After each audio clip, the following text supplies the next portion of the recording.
Hello, I'm Iona Young and welcome to our EN4 News When the Digital Past Comes Back to Haunt You podcast, talking about digital skeletons in the closet. I'm happy to say I'm joined by Liam Mackay. Hello. And Brooke Mills. Hello. Thank you very much for coming. So recently, an anonymous Twitter account released a video of US Democrat Alexandria Ocasio-Cortez dancing from her time at college in what many saw as a bid to discredit her. Did you guys see the video? Yeah, I did, yeah. To me, it just looked like young people just having fun, because it was obviously a sort of, maybe not parody, but homage to The Breakfast Club, that scene, and it just looked like people having fun. There was nothing bad about it in any way, I thought. I would agree. I think it was just, college kids, like, having a good time, again, paying respect to, like, such a great film.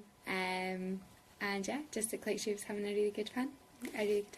Yeah, I was the same. When I first saw the headline, I thought, oh, it's going to be some really dodgy video of her dancing in some provocative way or something. And then when I saw it, and it was just just a bunch of college kids having a good time. I couldn't understand the hype around it. But I think that she dealt with it very well.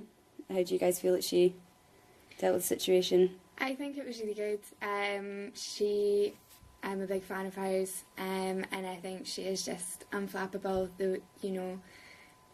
The social media right is just like constantly coming for her, and she just seems to just be able to just bounce off everything that they come for her for, and the way she responded. And I think not only the way she responded, but it's so clear for everyone else to see that it's just something fun, and it was never going to be taken as an anonymous poster intended it to be, as in like a slur or anything towards her. Yeah, I think she knew herself there was nothing wrong with it, so she just needed to keep running with that. And obviously Twitter came in support. I think Twitter from the right and the left came in to support her, because there really is nothing wrong with it. It just shows how out of touch some of the right are and how low they'll try go to discredit. Yeah, definitely. And just regarding that, for example, on Twitter, on Facebook, nowadays, a lot of people tweet things and film things, post things. Do you guys ever worry that, like, down the line, anything could come out about you? I don't know.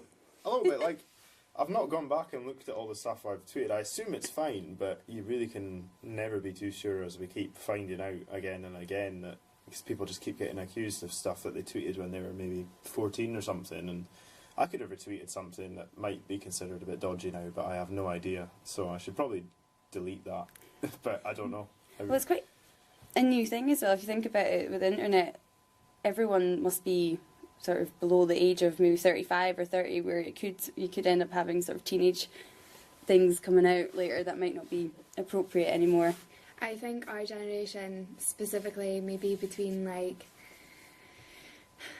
18 to 27, because kids nowadays are seeing this come out and are smarter than to be putting stuff like that up, and there's also so much more education about what is acceptable and what is not now, I think, whereas people who are maybe like 18 to 27 now didn't have that sort of education when they were younger, were maybe more susceptible to these sorts of things, haha, that's funny, not understanding that it's inflammatory or it's insulting. And I think that age group are most at risk of having this happen to them. Well, that's what I worry about, because I was about 15 or 16, 10 years ago when I got Facebook, and I have no idea anymore what 16-year-old Iona thought was funny and not. But hopefully everything should be fine. So do you guys think, if that does happen to celebrities or politicians, I mean, it's happened to quite a few now, how do you think is the best way for them to deal with it? I think they just need to apologise. Well, maybe not sometimes. Sometimes it might not even be worth apologising for, but I think they just need to try and deal with it in a way that doesn't make it worse, and just try and brush it off and just say, look, I was young, I thought it was funny back then, it's obviously not now, and just try and move on from it, because it's just, Twitter just loves jumping on a bandwagon, and I think you just need to try to stop that happening to you in any way you can. I think I would agree, and that we're getting into this whole cancel, like, mute culture, and there's some, obviously in recent days, the whole R. Kelly thing is coming to light, and that is definitely a situation in which you would, like, you know, take him off your playlist, unfollow him, you know, try and dilute down, like, his influence.